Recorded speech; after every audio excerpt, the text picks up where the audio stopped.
ये बात गुलाम भारत की है, जहां एक बार एक बच्चे ने अपने पिता की बंदूक को खेत में दबा दिया। जब पिता ने पूछा कि बंदूक कहाँ है, तब बच्चे ने बताया कि अंग्रेजों के खिलाफ लड़ने के लिए बंदूक को खेतों में दबा के आया हूं।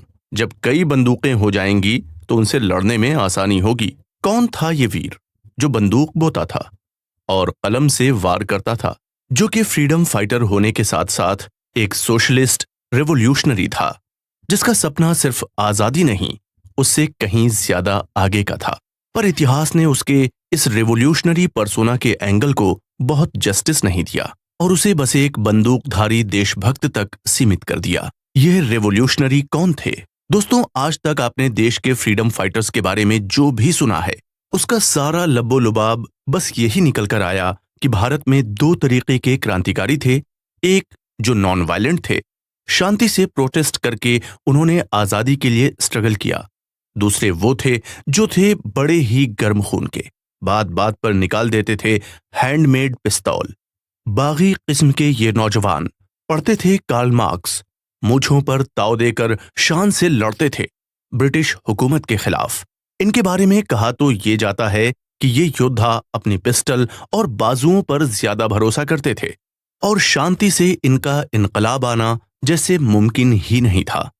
लेकिन दोस्तों, अगर मैं आपको ये बताऊं कि गर्म मिजाजी के सबसे बड़े लीडर जिन्होंने दिल्ली असेंबली पर बम गिराया, जिनके ऊपर न जाने कैसे कैसे कॉन्स्पिरेसी के चार्जेस लगते रहे, जो ब्रिटिश हुकूमत के नाक में दम किए हुए थे, जिन्हें पिस्तौल और बम बनाना बखूबी आता था, वो तो असल में सदी के सबसे बड़े इंटेलेक्चुअल्स में से एक थे। सिर्फ हथियार ही नहीं, उन्होंने कलम का जादू भी उतना ही बिखेरा।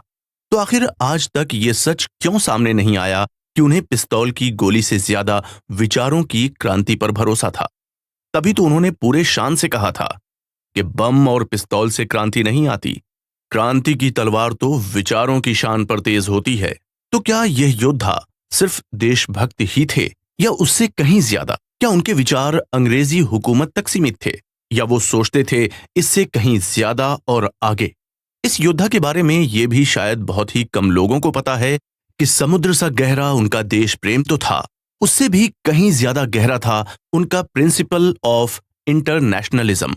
तभी तो जहां उनके कलम से देश प्रेम के गीत निकले, वहीं उनकी कलम से निकला एक वासुदेव कुटुंबकम का ये जज्बा। यहाँ कितना महान आदर्श है, हर किसी को अपना हो जाने दो, कोई भी अजनबी ना हो। वो कैसा सुंदर समय होगा जब दुनिया से परायेपन का भाव हमेशा के लिए मिट जाएगा। वो दिन जब ये आदर्श स्थापित होगा, उस दिन यहाँ कह सकेंगे कि दुनिया ने अपनी ऊंचाई को छू लिया है। इस ऑडियो सीरीज के नायक की हस्ती कुछ ऐसी है कि अपने आखिर के पल में भी ईश्वर को याद किए जाने का कहने पर उनका जवाब था कि पूरी उम्र मैं नास्तिक था। अगर अब मौत से डरकर ईश्वर से शरण मांग ली तो डरपोक कहलाऊंगा। इस नायक ने अपनी जिंदगी में भरपूर किताबें पढ़ी और कई आर्टिकल्स लिखे, पोएट्री लिखी।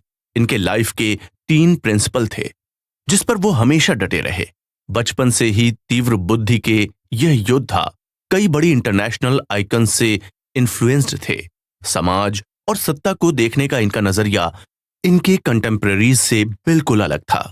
आखिर इस वीर के जिंदगी में ऐसा क्या घटा जिसने इन्हें नास्तिक बना दिया? तो कौन है हमारे इस ऑडियो सीरीज के नायक जिनके 3 प्रिंसिपल्स कोई ठीक से न समझ पाया? उससे ज्यादा जरूरी, आखिर क्या थे ये 3 प्रिंसिपल्स जिसने इस हीरो को हर दौर के लिए रेलिवेंट और इमॉर्टल बना दिया? सुनने के लिए जुड़े रहें हमारे साथ, जानें इस हीरो के लाइफ के अनटच्ड पहलू। बचपन। भगत सिंह का जन्म 27 सितंबर को पंजाब सूबे के लायलपुर जिले के बावली गांव में हुआ था। अब ये गांव पाकिस्तान का हिस्सा है। भगत सिंह के पिता का नाम किशन सिंह और माता का नाम विद्यावती कौर था। भगत सिंह को देशभक्ति की भावना अपने घर से ही मिली थी। इनके पिता और चाचा दोनों अपने देश के आजादी के दीवाने थे। भगत सिंह के दादा को अंग्रेजी हुकूमत से इतनी नफरत थी कि वो अंग्रेजों के एक एक निशान को मिटा देना चाहते थे। जब भगत सिंह पढ़ने लिखने की उम्र में आए तो परिवार में चर्चा चली कि पढ़ाई के लिए किसी अच्छे स्कूल में भगत सिंह का दाखिला करा दिया जाए। लेकिन दादा को ये बिल्कुल ही मंजूर नहीं था कि उनका पोता उस किसी भी स्कूल में पढ़ाई करे जिसका नाम अंग्रेजों से जुड़ा हो। उन्होंने भगत सिंह को ब्रिटिश स्कूल में पढ़ाने से बिल्कुल मना कर दिया था और यही वजह थी कि इनका दाखिला आर्य समाज के स्कूल में करा दिया गया। हिंदुस्तान के लिए भगत सिंह की दीवानगी इसी माहौल में रंग लाई। भगत सिंह के भीतर आजादी को लेकर कितनी बेचैनी थी, इसका सबूत उनके बचपन के एक वाकये से मिलता है। तब उनकी उम्र महज 5 साल की थी। आम बच्चों की तरह वो भी अपने दोस्तों के साथ खेला करते थे। इसके लिए वो अपने साथियों को 2-2 टोलियों में बांट दिया करते थे। वे एक दूसरे पर हमला करके युद्ध का अभ्यास किया करते थे। इस अभ्यास में उनकी वीरता, धीरता और निर्भीकता के अभ्यास का आभास मिलता था। एक बार सरदार किशन सिंह अपने बेटे भगत सिंह को लेकर अपने दोस्त नंद किशोर मेहता के पास उनके खेत पर पहुंच गए। दोनों दोस्त आपस में बातचीत करने में लग गए और भगत सिंह अपने खेल में। लेकिन अचानक नंद किशोर मेहता का ध्यान भगत सिंह के खेल की ओर गया। भगत सिंह मिट्टी के ढेरों पर छोटे छोटे तिनके लगाए जा रहे थे। नंद किशोर मेहता को भगत सिंह पर स्नेह आ गया और नंद किशोर मेहता ने पूछा, तुम्हारा क्या नाम है? भगत सिंह ने जवाब दिया, भगत सिंह। मेहता ने पूछा, तुम क्या कर रहे हो? भगत सिंह ने तनकर जवाब दिया, मैं बंदूकें बो रहा हूँ। मेहता ने चौंकते हुए पूछा, बंदूकें? भगत सिंह ने गंभीर होकर जवाब दिया, हाँ बंदूकें। मेहता ने पूछा, ऐसा क्यों? भगत सिंह का जवाब था, अपने देश को आजाद कराने के लिए। मेहता की जानने की ख्वाहिश बढ़ी। आगे पूछा, तुम्हारा धर्म क्या है? भगत सिंह ने बेसाख्ता जवाब दिया, देशभक्ति, मुल्क की खिदमत। नंदकिशोर मेहता ने नन्हे से भगत सिंह को बड़े स्नेह के साथ अपनी गोद में उठा लिया। मेहता भगत सिंह के जवाब से दंग थे। उन्होंने सरदार किशन सिंह से कहा, भाई तुम बड़े भाग्यवान हो जो तुम्हारे घर में ऐसे होनहार व विलक्षण बच्चे ने जन्म लिया है। मैं इसे दिल से दुआ देता हूं। तुम्हारा ये बच्चा दुनिया में तुम्हारा नाम रोशन करेगा। देशभक्तों में इसका नाम अमर होगा। भगत सिंह की आगे की कहानी ये साबित करती है कि मेहता की भविष्यवाणी पूरी तरह सच निकली। विरासत में बगावत। कुछ संकल्प अवचेतन में समा जाते हैं। भगत सिंह के भीतर के कुछ संकल्प ऐसे ही आकार लिए थे। 1857 के गदर से लेकर कूका विद्रोह तक जो भी साहित्य मिलता, भगत सिंह उसे पढ़ डालते। एक एक क्रांतिकारी की कहानी किशोर भगत सिंह की जुबान पर थी। उनके खुद के परिवार की कई पीढ़ियां अंग्रेजी राज से लड़ती आ रही थीं। दादा अर्जुन सिंह, पिता किशन सिंह, चाचा अजीत सिंह और चाचा स्वर्ण सिंह को देश के लिए मर मिटते भगत सिंह ने देखा था। चाचा स्वर्ण सिंह सिर्फ 23 साल की उम्र में जेल की यातनाओं का विरोध करते हुए शहीद हो चुके थे। दूसरे चाचा अजीत सिंह को देश से निकाला गया था। दादा और पिता आए दिन आंदोलनों की अगुवाई करते जेल जाया करते थे। पिता गांधी और कांग्रेस के अनुयायी थे तो चाचा गरम दल की विचारधारा का नुमाइंदगी करते थे। घर में घंटों बहसें होती। इसी माहौल में भगत सिंह के जहन में विचारों की फसल पकती रही। इंसान को संस्कार सिर्फ माता पिता या परिवार से ही नहीं मिलते, समाज भी अपने ढंग से संस्कारों के बीज बोता है। पिछली सदी के शुरुआती साल कुछ ऐसे ही थे।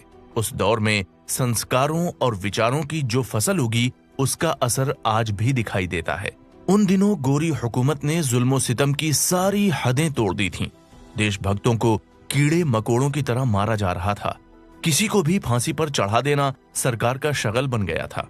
ऐसे में जब 8 साल के बालक भगत सिंह ने किशोर क्रांतिकारी करतार सिंह सराभा को वतन के लिए हंसते हंसते फांसी के तख्ते पर चढ़ते देखा, तो हमेशा के लिए करतार देवता की तरह उनके बालमन के मंदिर में प्रतिष्ठित हो गए। 24 घंटे करतार की तस्वीर भगत सिंह के साथ रहती। सराभा की फांसी के रोज क्रांतिकारियों ने जो गीत गाया था, वो भगत सिंह अक्सर गुनगुनाया करते थे। इस गीत की कुछ पंक्तियां इस तरह थीं। फख्र है भारत को ए करतार तू जाता है आज, जगत और पिंगले को भी साथ ले जाता है आज। हम तुम्हारे मिशन को पूरा करेंगे संगियों, कसम हर हिंदी तुम्हारे खून की खाता है आज। भगत सिंह 15-16 साल के थे और नेशनल कॉलेज लाहौर में पढ़ रहे थे। देश को आजादी कैसे मिले, इस पर अपने शिक्षकों और सहपाठियों से चर्चा किया करते थे।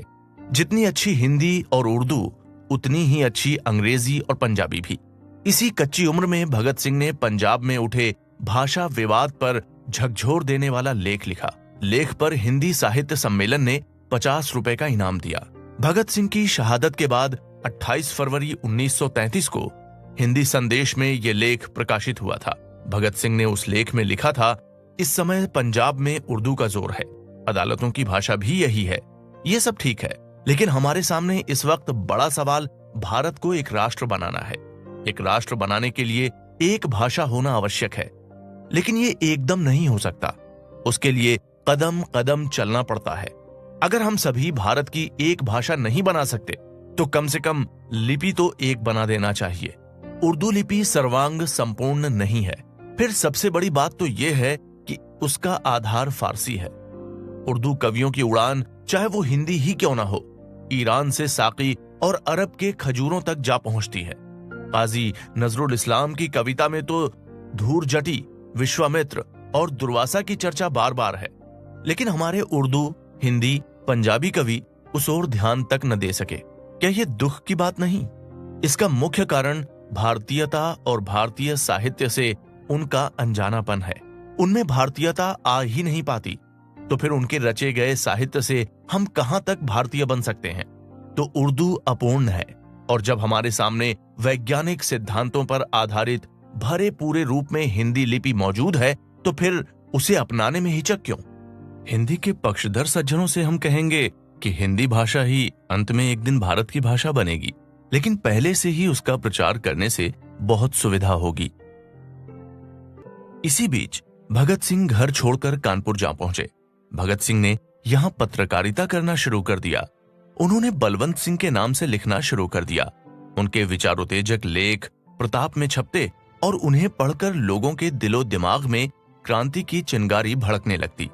उन्हीं दिनों कलकत्ते से साप्ताहिक मतवाला निकलता था। मतवाला में लिखे भगत सिंह के 2 लेख बेहद चर्चित हुए। एक का शीर्षक था विश्व प्रेम। 15 और 22 नवंबर 1924 को 2 किस्तों में ये लेख प्रकाशित हुआ था। उस लेख में भगत सिंह के विचारों की क्रांतिकारी अभिव्यक्ति दिखती है। यह किस्सा कुछ इस तरह था। जब तक काला, गोरा, सभ्य, असभ्य, शासक, शासित, अमीर, गरीब, छूत, अछूत आदि शब्दों का प्रयोग होता है, तब तक कहां विश्व बंधुत्व और कहां विश्व प्रेम? ये उपदेश स्वतंत्र जातियां दे सकती हैं। भारत जैसा गुलाम देश तो इसका नाम भी नहीं ले सकता। फिर उसका विचार कैसे होगा? तुम्हें शक्ति एकत्र करनी होगी। शक्ति एकत्रित करने के लिए अपनी एकत्रित शक्ति खर्च कर देनी पड़ेगी। राणा प्रताप की तरह जिंदगी भर दर दर ठोकरें खानी होंगी, तब कहीं जाकर उस परीक्षा में उत्तीर्ण हो सकोगे। तुम विश्व प्रेम का दम भरते हो, पहले पैरों पर खड़े होना तो सीखो। स्वतंत्र जातियों में अभिमान के साथ सिर ऊंचा करके खड़े होने के योग्य बनो। जब तक तुम्हारे साथ कामागाटा मारू जहाज जैसे दुर्व्यवहार होते रहेंगे, तब तक डैम काला मैन कहलाओगे। जब तक देश में जलियांवाला बाग जैसे भीषण कांड होंगे, जब तक वीरांगनाओं का अपमान होगा और तुम्हारी ओर से कोई प्रतिकार न होगा, तब तक तुम्हारा ये ढोंग कुछ मानी नहीं रखता। कैसी शांति, कैसा सुख और कैसा विश्व प्रेम? यदि वास्तव में चाहते हो तो पहले अपमानों का प्रतिकार करना सीखो। मां को आजाद कराने के लिए कट मरो। बंदी मां को आजाद कराने के लिए आजन्म काले पानी में ठोकरें खाने को तैयार हो जाओ। मरने को तत्पर हो जाओ। भगत सिंह ने युवक शीर्षक से खून खौला देने वाला एक दूसरा लेख लिखा। उस लेख में भगत सिंह ने कुछ यूं लिखा, अगर रक्त की भेंट चाहिए तो सिवा युवक के कौन देगा? अगर तुम बलिदान चाहते हो तो तुम्हें युवक की ओर देखना होगा। प्रत्येक जाति के भाग्य विधाता युवक ही होते हैं। सच्चा देशभक्त युवक बिना झिझक मौत का आलिंगन करता है, संगीनों के सामने छाती खोलकर डट जाता है, तोप के मुंह पर बैठकर मुस्कुराता है, बेड़ियों की झनकार पर राष्ट्रीय गान गाता है और फांसी के तख्ते पर हंसते हंसते चढ़ जाता है। अमेरिकी युवा पैट्रिक हेनरी ने कहा था, जेल की दीवारों के बाहर जिंदगी बड़ी महंगी है, पर जेल की काल कोठरियों की जिंदगी और भी महंगी है, क्योंकि यहाँ ये स्वतंत्रता संग्राम के मूल्य के रूप में चुकाई जाती है। अय भारतीय युवक, तू क्यों गफलत की नींद में पड़ा बेखबर सो रहा है? उठ, अब अधिक मत सो, सोना हो तो अनंत निद्र की गोद में जाकर सो रहो।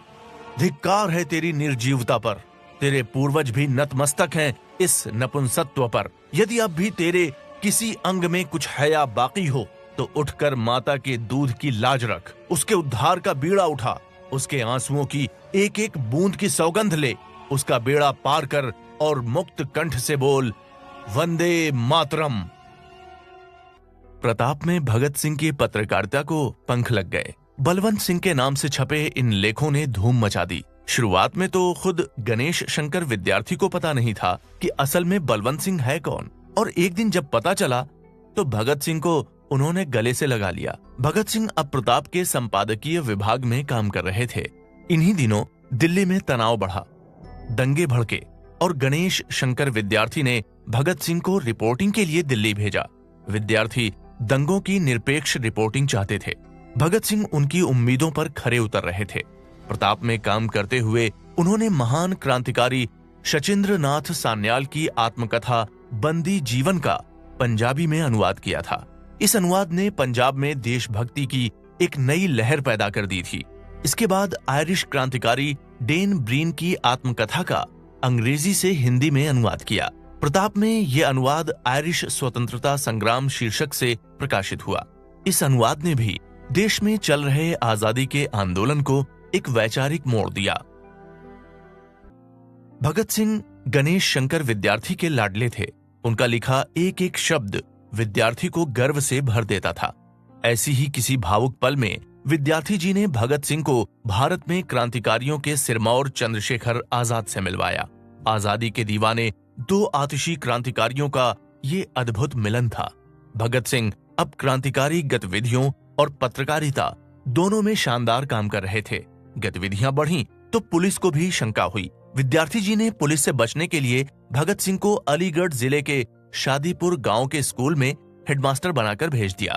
भगत सिंह जिस समय शादीपुर में थे उसी दरमियान विद्यार्थी जी को उनकी असली पारिवारिक कहानी पता चली। विद्यार्थी जी खुद शादीपुर गए और भगत सिंह को मनाया कि वो अपने घर लौट जाएं। दरअसल भगत सिंह के घर छोड़ने के बाद उनकी दादी की हालत बिगड़ गई थी। दादी को लगता था कि शादी के लिए उनकी जिद के चलते ही भगत सिंह ने घर छोड़ा है। इसके लिए वो अपने आप को कसूरवार मानती थीं। भगत सिंह का पता लगाने के लिए पिताजी ने अखबारों में इश्तिहार दिए थे। ये इश्तिहार विद्यार्थी जी ने देखे थे, लेकिन तब उन्हें पता नहीं था कि उनके यहाँ काम करने वाला बलवंत सिंह ही असल में भगत सिंह है। इसी के बाद वे शादीपुर जा पहुंचे। भगत सिंह विद्यार्थी जी का अनुरोध कैसे टालते। भगत सिंह फौरन घर रवाना हो गए। दादी की सेवा की और कुछ समय बाद पत्रकारिता की पारी शुरू करने के लिए दिल्ली आ गए। दैनिक वीर अर्जुन में नौकरी शुरू कर दी। जल्द ही एक तेज तर्रार रिपोर्टर और विचारोत्तेजक लेखक के रूप में उनकी ख्याति फैल गई। भगत सिंह के विचार की शान उनके पढ़ाई के विस्तार पर चढ़ी थी। काकोरी केस के सेनानियों को भगत सिंह ने सलामी देते हुए एक लेख लिखा था। वो लेख उन्होंने विद्रोही नाम से लिखा था। इसमें उन्होंने लिखा, हम लोग आह भर कर समझ लेते हैं कि हमारा फर्ज पूरा हो गया। हमें आग नहीं लगती, हम तड़प नहीं उठते। हम इतने मुर्दा हो गए हैं। आज वे भूख हड़ताल कर रहे हैं, तड़प रहे हैं। हम चुपचाप तमाशा देख रहे हैं। ईश्वर उन्हें बल और शक्ति दे कि वे वीरता से अपने दिन पूरे करें और उन वीरों के बलिदान रंग लाएं। जनवरी 1928 में लिखा गया ये आलेख कीर्ति में छपा था। इन 2-3 सालों में भगत सिंह ने बहुत लिखा। अपनी पत्रकारिता के जरिए वो लोगों के दिलो दिमाग पर छा गए। फरवरी 1928 में उन्होंने कूका विद्रोह पर 2 हिस्सों में एक लेख लिखा। ये लेख उन्होंने BS संधू के नाम से लिखा था। इसमें भगत सिंह ने ब्यौरा दिया था कि किस तरह 66 कूका विद्रोहियों को तोप के मुंह से बांधकर उड़ा दिया गया था। इसके भाग 2 में उनके लेख का शीर्षक था युग पलटने वाला अग्निकुंड।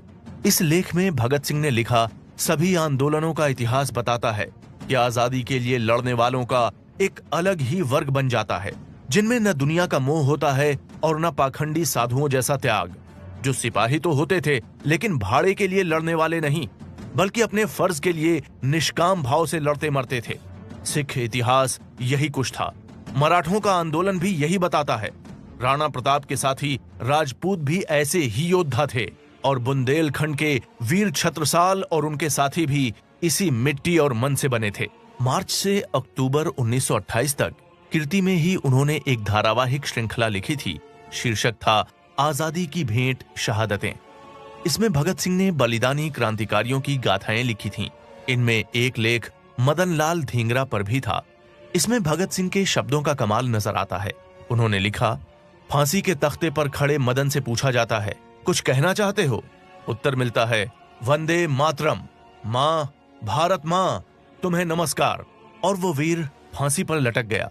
उसकी लाश जेल में ही दफना दी गई। हम हिंदुस्तानियों को देह क्रिया तक नहीं करने दी। धन्य था वो वीर, धन्य है उसकी याद। मुर्दा देश के इस अनमोल हीरे को बार बार प्रणाम।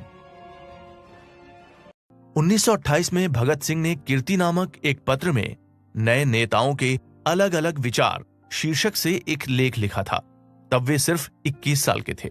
इस लेख में उन्होंने बोस और नेहरू के नजरिए की तुलना की है। उन दिनों असहयोग आंदोलन की सफलता के चलते हर तरफ निराशा का माहौल था। ऐसे में भगत सिंह ने ये लेख इस सोच के साथ लिखा था कि वे कोई राजनीतिक राह चुनने में पंजाब के नौजवानों की मदद कर सकें। भगत सिंह न कांग्रेस के नेता थे और न ही वे भारतीय कम्युनिस्ट पार्टी के सदस्य थे। सांप्रदायिक विचार रखने के लिए तो उन्होंने आजादी की लड़ाई के प्रतिष्ठित नामों में गिने जाने वाला लाजपत राय तक को भी नहीं बख्शा था। ऐसे में ये जानना दिलचस्प हो जाता है कि भगत सिंह नेहरू और बोस जैसे दो राष्ट्रवादी नेताओं के बारे में क्या सोचते थे। अपने लेख में भगत सिंह ने बोस को एक भावुक बंगाली बताया था।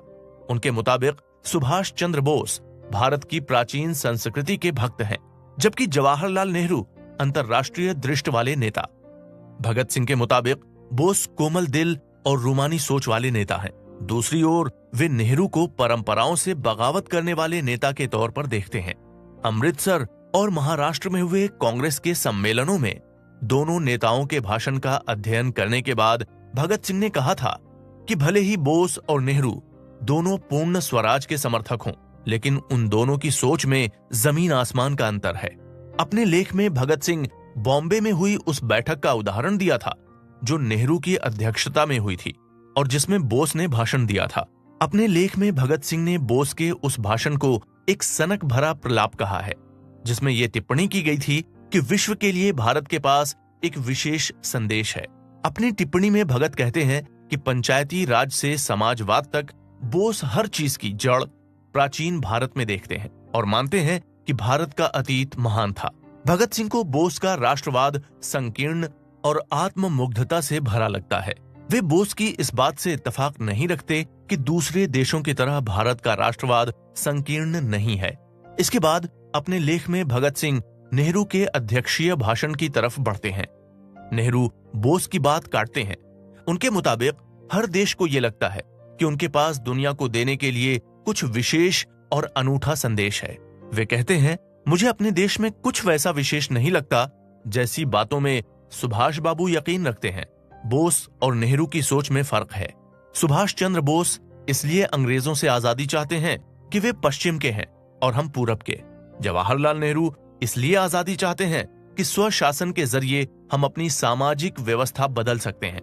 नेहरू के अनुसार हमें पूर्ण स्वतंत्रता और स्वशासन सामाजिक बदलाव के लिए चाहिए। भगत सिंह कहते हैं कि बोस के लिए अंतर्राष्ट्रीय राजनीति का महत्व सिर्फ उसी हद तक है जहां तक इससे भारत की सुरक्षा और विकास का सवाल जुड़ा हो, जबकि दूसरी तरफ नेहरू राष्ट्रवाद के संकीर्ण दायरों से बाहर निकलकर अंतर्राष्ट्रीयवाद नाम के खुले मैदान में आ चुके हैं। दोनों नेताओं की सोच की तुलना करने के बाद अपने लेख में भगत सिंह सवाल करते हैं, अब जबकि हम उनके विचार जान चुके हैं, हमें अपना विकल्प चुनना होगा। भगत सिंह के मुताबिक बोस के पास ऐसा कुछ भी नहीं है जिससे युवाओं की बौद्धिक प्यास बुझ सके। भगत सिंह बोस के राष्ट्रवाद के नारे से प्रभावित नहीं थे। बौद्धिक रूप से उन्हें नेहरू ज्यादा चुनौतीपूर्ण और तृप्तिदायक लगते थे। उनके मुताबिक पंजाब के युवाओं को बौद्धिक खुराक की शिद्दत से जरूरत है और ये उन्हें सिर्फ नेहरू से मिल सकती है। भगत सिंह ने लिखा था, क्रांति का सही अर्थ समझने के लिए पंजाबी युवाओं को उनके पास जाना चाहिए। युवाओं को अपनी सोच मजबूत करनी चाहिए ताकि हार और निराशा के इस माहौल में वे भटके नहीं। जलियांवाला बाग हत्याकांड 1919 में हुआ था। इस नरसंहार ने अंग्रेजी राज का क्रूर और दमनकारी चेहरे से पर्दा उठा दिया। महात्मा गांधी ने रॉलेट एक्ट के खिलाफ देशव्यापी हड़ताल का आह्वान किया था। इसके बाद मार्च के आखिर और अप्रैल की शुरुआत में कई हिस्सों में बड़े पैमाने पर प्रदर्शन हुए और देश के ज्यादातर शहरों में 30 मार्च और 6 अप्रैल को देशव्यापी हड़ताल का आह्वान किया गया। हालांकि इस हड़ताल का सबसे ज्यादा असर पंजाब के अमृतसर, लाहौर, गुजरांवाला और जालंधर शहर में हुआ। लाहौर और अमृतसर में हुई जनसभाओं में 25 से 30 हजार तक लोग शामिल हुए। 9 अप्रैल को रामनवमी के दिन लोगों ने एक मार्च निकाला।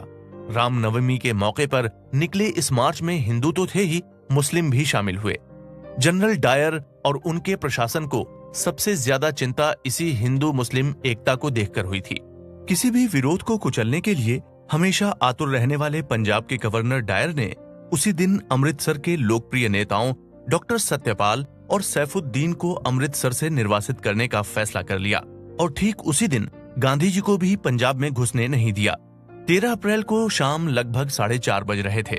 जनरल डायर ने जलियांवाला बाग में मौजूद करीब 25 से 30 हजार लोगों पर गोलियां बरसाने का आदेश दे दिया। हैरत है कि इसके लिए कोई पूर्व चेतावनी तक नहीं दी गई।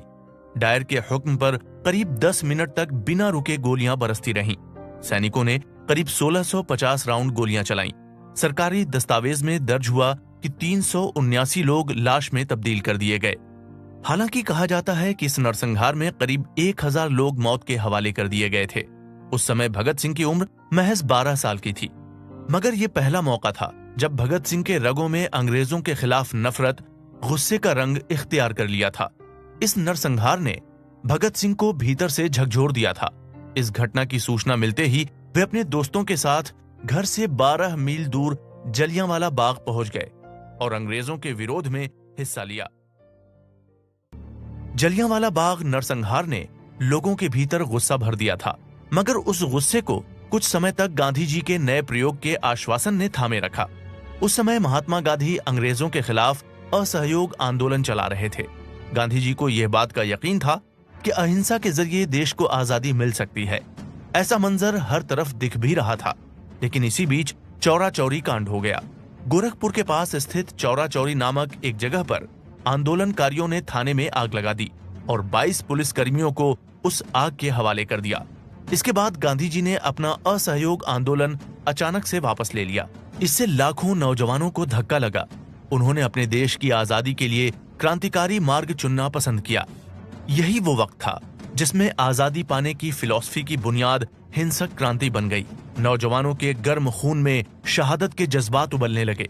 वे अंग्रेजों से किसी भी कीमत पर बदला लेना चाहते थे और भगत सिंह ऐसे नौजवानों के प्रतीक बन गए। भगत सिंह ने आजादी के लिए हिंसा का रास्ता चुन लिया और गोली बंदूक के दम पर अंग्रेजों से बदला लेने के रास्ते पर चल पड़े। काकोरी कांड। देश की आजादी की खातिर नौजवानों ने जब हिंसा का रास्ता चुन लिया तो इसके लिए उन्हें बंदूक और गोली की भी जरूरत पड़ने लगी। मगर सवाल था कि गोली और बंदूक मिले कैसे। इसके लिए इन नौजवानों ने असलहे की लूट का रास्ता चुना। ऐसे ही नौजवान क्रांतिकारियों में राम प्रसाद बिस्मिल भी थे। उन्होंने अंग्रेजों का खजाना लूटने की योजना बनाई, जिसके लिए उन्होंने लखनऊ के काकोरी रेलवे स्टेशन का चुनाव किया। 9 अगस्त 1925 को लखनऊ जिले के काकोरी रेलवे स्टेशन से जैसे ही ट्रेन छूटी, वैसे ही योजना पर अमल करने के लिए राम प्रसाद बिस्मिल अपने साथियों के साथ ट्रेन पर सवार हो गए। उनके साथियों में अशफाकुल्लाह खान, चंद्रशेखर आजाद और अन्य 16 क्रांतिकारी थे। ट्रेन को बीच रास्ते में रोक लिया गया और बंदूकें और गोलियां लूट ली गईं। अंग्रेजों ने इन सभी के खिलाफ मुकदमे चलाए। काकोरी कांड में राम प्रसाद बिस्मिल के साथ अशफाकुल्लाह खान को फांसी दे दी गई। राम प्रसाद बिस्मिल क्रांति के नायक ही नहीं थे, बल्कि बगावत और शहादत के अमर गायक भी थे। जिस समय राम प्रसाद बिस्मिल को फांसी पर चढ़ाया जा रहा था, उस समय भी वो आजादी, सरफरोशी और कातिल के आजमाए जाने के तराने गा रहे थे। उनका ये तराना उनके बाद देश की आजादी का गीत बन गया। सरफरोशी की तमन्ना अब हमारे दिल में है, देखना है जोर कितना बाजुए कातिल में है। इस काकोरी कांड पर भी भगत सिंह की पूरी नजर होती थी। काकोरी के आरोपियों और दोषियों को भगत सिंह अपना हीरो मानते थे। काकोरी केस की एक एक दिन की कहानियों को भगत सिंह दर्ज करते थे और उन दिनों की मशहूर पंजाबी पत्रिका कीर्ति में उन केस का विवरण छपता था। भगत सिंह ने काकोरी कांड में शामिल क्रांतिकारियों का विस्तार से परिचय भी करवाते थे। अपने लेख में भगत सिंह ने उन 10 खास दोस्तों का जिक्र किया है। इसमें राजेंद्र नाथ लाहिड़ी, रोशन सिंह, शचींद्र नाथ सान्याल, राम प्रसाद बिस्मिल, मनमथ नाथ गुप्त, जोगेश चंद्र चटर्जी, गोविंद चरणकार, सुरेश चंद्र भट्टाचार्य, राजकुमार, विष्णु शरण दुबलिस, राम दुलारे और अशफाकुल्ला खान के नाम को शामिल किया गया। उन्होंने अपने साथियों को काकोरी कांड के नायक के तौर पर पेश किया है। भगत सिंह ने काकोरी कांड पर एक किताब लिखी थी। इसके अध्याय की शुरुआत उन्होंने कुछ इस तरह से की थी। 9 अगस्त 1925 को काकोरी स्टेशन से एक ट्रेन रवाना हुई। गाड़ी चलने के कुछ ही देर बाद उसमें बैठे 3 नौजवानों ने गाड़ी रोक दी। यह वाकया लखनऊ से करीब 8 मील की दूरी पर हुआ था। उन्होंने बड़ी चालाकी से ट्रेन में बैठे अन्य यात्रियों को धमका दिया था और समझाया था कि उन्हें कुछ नहीं होगा, बस चुप रहें। उनके ही अन्य दोस्तों ने गाड़ी में मौजूद सरकारी खजानों को लूट लिया। इसी दौरान दोनों तरफ से गोलियां चलने लगीं और इसी बीच एक यात्री ट्रेन से उतर गया और उसकी गोली लगने से मौत हो गई। जनवरी 1928 में भगत सिंह ने फिर कीर्ति पत्रिका में काकोरी कांड पर लेख लिखा। 17 दिसंबर 1927 को राजेंद्र नाथ लाहिड़ी को गोंडा में, 19 दिसंबर को राम प्रसाद बिस्मिल को गोरखपुर, अशफाकुल्ला खान को फैजाबाद, रोशन सिंह को इलाहाबाद की जेल में फांसी दे दी गई। सुनवाई कर रहे सेशन जज हैमिल्टन ने कहा था कि ये सभी नौजवान देशभक्त हैं। भले ही इन्होंने अपने फायदे के लिए कुछ न किया हो, लेकिन अगर ये नौजवान कहें कि वो अपने किए का पश्चाताप करेंगे तो सजा में कुछ रियायत दी जा सकती है। लेकिन अंग्रेजी हुकूमत की हुक्म पर उन्हें फांसी दे दी गई। अपनी किताब में फांसी और शायरी का जिक्र करते हुए लिखा है, अशफाक फांसी से एक दिन पहले अपने बाल सही कर रहे थे। तब उन्होंने साथी से कहा, कल मेरी शादी है और कैसी बातें कर रहे हैं। फांसी की ओर जाने से पहले अशफाकुल्ला खान ने शेर पढ़ा, फना है हम सबके लिए, हम पे कुछ नहीं मौकूफ, बका है एक फकत जाने किबरिया के लिए। इसके अलावा उन्होंने कहा, तंग आकर हम उनके जुल्म से बेदाग से चल दिए सुए अदम जिंदाने फैजाबाद से। अशफाकुल्ला खान से अलग राम प्रसाद बिस्मिल को 19 की शाम को फांसी दी गई। तब वो बड़े जोर से वंदे मातरम और भारत माता की जय के नारे लगाने लगे। उसी वक्त राम प्रसाद बिस्मिल ने कहा, मालिक तेरी रजा रहे और तू ही तू रहे, बाकी न मैं रहूं न मेरी आरजू रहे, जब तक कि तन में जान रगों में लहू रहे, तेरी ही जिक्र यार तेरी जुस्तजू रहे। राम प्रसाद बिस्मिल फांसी के तख्ते पर पहुंचे तो उन्होंने फिर शेर पढ़ा, अब न अहले वलवले हैं और न अरमानों की भीड़, एक मिट जाने की हसरत अब दिले बिस्मिल में है। 1927 से कीर्ति पत्रिका में काकोरी के बारे में भगत सिंह करीब 1.5 साल तक लिखते रहे। जब भी कोई बात भगत सिंह को पता चलती या वीरों से जुड़ी कोई जानकारियां मिलती तो उनके बारे में और कुछ जानकारी जुटाकर पत्रिका में लेख लिखने के काम में जुट जाते थे। उन्होंने अपनी किताब में काकोरी से जुड़े हर उस शख्स के बारे में लिखा जो काकोरी कांड में किसी न किसी रूप से जुड़ा रहा।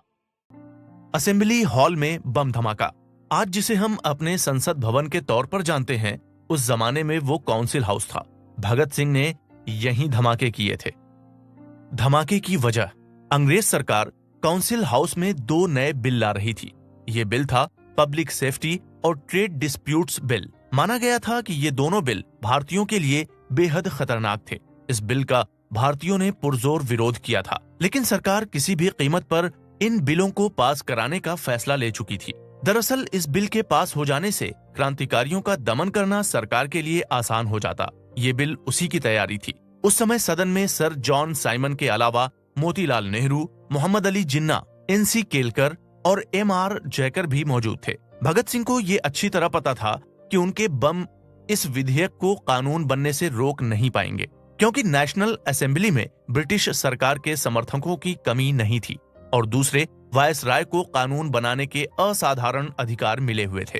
अप्रैल 1929 में तय किया गया कि इस बिल के विरोध में असेंबली में बम फेंका जाएगा। हालांकि इस बम विस्फोट के पीछे का मकसद किसी की जान लेना नहीं था। इसका मकसद सिर्फ इतना था कि सरकार इस बिल के विरोध के स्तर को महसूस करे। बटुकेश्वर दत्त और भगत सिंह इस काम के लिए चुने गए।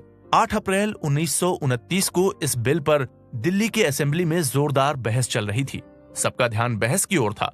अचानक धमाका हुआ और फिर अफरा तफरी मच गई। बम धमाका असेंबली के उस हिस्से में किया गया जहां कोई बैठा हुआ नहीं था। भगत सिंह और बटुकेश्वर दत्त ने बम फेंककर वहां से भागने की कोशिश नहीं की। दोनों वहीं इनकलाब जिंदाबाद के नारे लगाने लगे। पुलिस ने इन दोनों को गिरफ्तार कर लिया। ऐसा नहीं था कि असेंबली हाउस में जो बम धमाका किया गया था वो बिना सोच विचार और जोश में कर दिया गया था। इसके पीछे पूरे होशो हवास में काम किया गया था।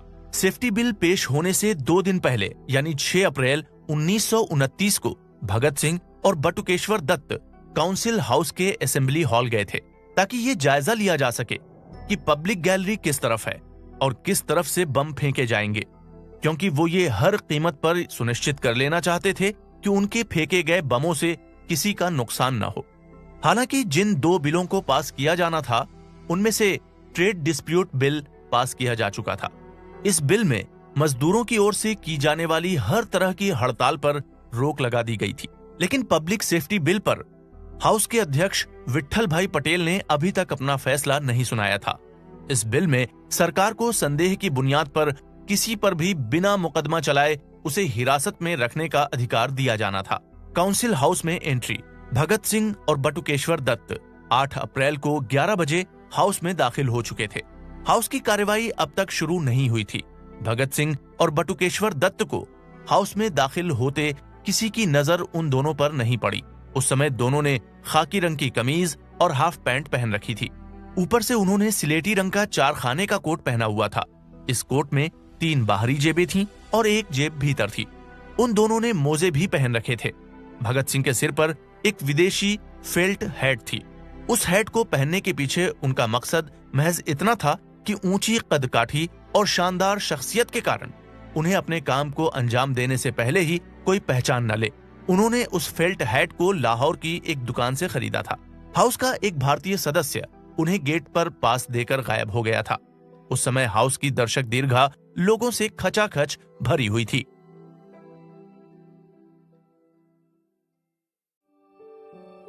भगत सिंह की जेब घड़ी। भगत सिंह के पास हमेशा एक जेब घड़ी हुआ करती थी, मगर जब वो असेंबली भवन में दाखिल हुए थे तो उनके पास वो जेब घड़ी नहीं थी। यहां आने से पहले उन्होंने अपनी उस जेब घड़ी को अपने एक साथी जयदेव को दे दिया था।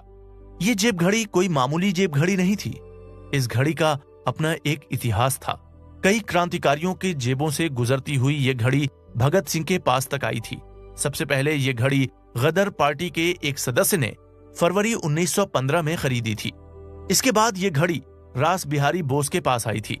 रास बिहारी बोस ने ये घड़ी बाद में बंदी जीवन के लेखक शचीन्द्र नाथ सान्याल को दे दी थी और सान्याल ने वो घड़ी भगत सिंह को भेंट कर दी थी।